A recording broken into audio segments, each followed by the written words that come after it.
Welcome back to The Takeout. Alex Jones, you've probably heard of him, longtime right-wing radio host, leader of a media website known as Infowars. There's a new book out titled The Madness of Believing. It's a memoir written by someone who worked for Jones for many years, and I sat down with the author, Josh Owens. Here's some of that conversation. Josh, you write on page 17, this caught my eye. What if behind the veil of power, dark rituals and darker motives guided the course of world events?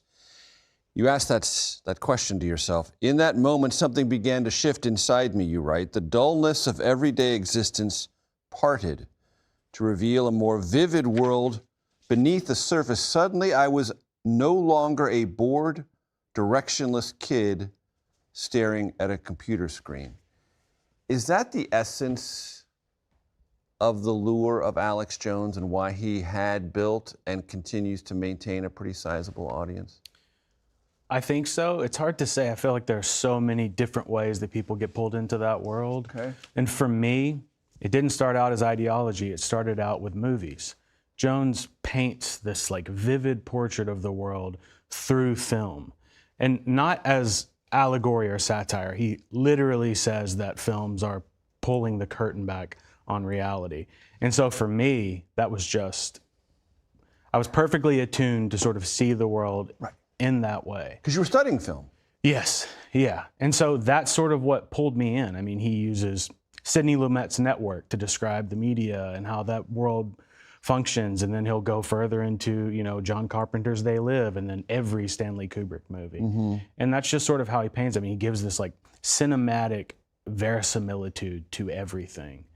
And it just sold me. And does it create a kind of patina of intellectualism that has a hook? People think they're getting smarter when in fact they're getting dumber? Absolutely. And it doesn't help that you're also being told that you're dumb initially for not knowing these things. Right.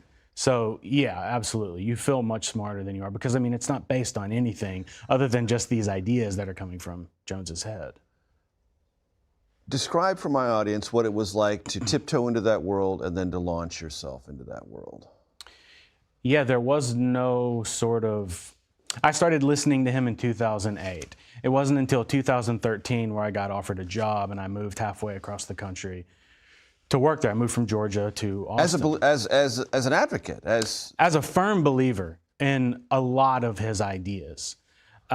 So yeah, I mean, I think, you know, I first went in there as like a well-meaning young guy thinking that I was going there to make a difference. Like it felt like what I was going to do there was important.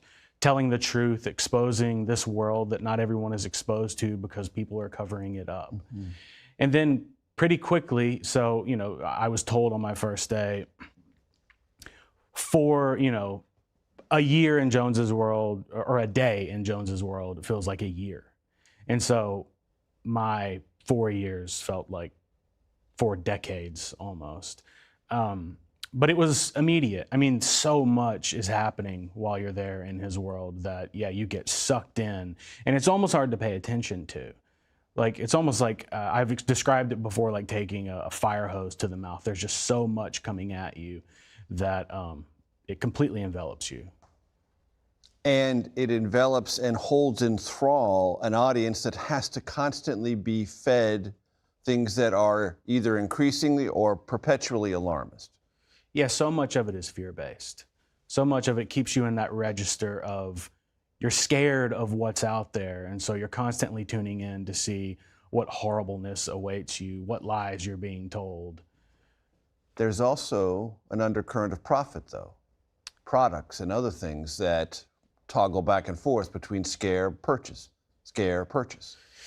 Yeah, it's interesting because when I first started listening to him, and maybe that was just the patina of being a new listener and being sucked in, but like he wasn't selling his own privately labeled supplements. He was selling stickers and t-shirts and DVDs and encouraging his audience to print those DVDs and give them out for free, which at the time I believed, okay, well, it's not about profit, it's about the ideas, which I think ultimately he just saw that as an advertising opportunity to get his name out there. But it worked on me because I just sort of never considered that. But as soon as I started working there, I made the first ad for the very first privately labeled supplement that he made. And then everything changed after that. Then the profit became part and parcel of the day-to-day operation. Yeah, well, I even write in the book that he was sort of complaining about not having any money. And then as soon as he started selling the first product, it sold out pretty quickly. And then those complaints went away. We never had to worry about how much money we spent on trips. Visually things changed for him. He started getting tailored suits. He started, going out to dinner much more, going to more extravagant things, living more extravagantly. And so, yeah, it was a drastic shift that was pretty easily discernible while you were there.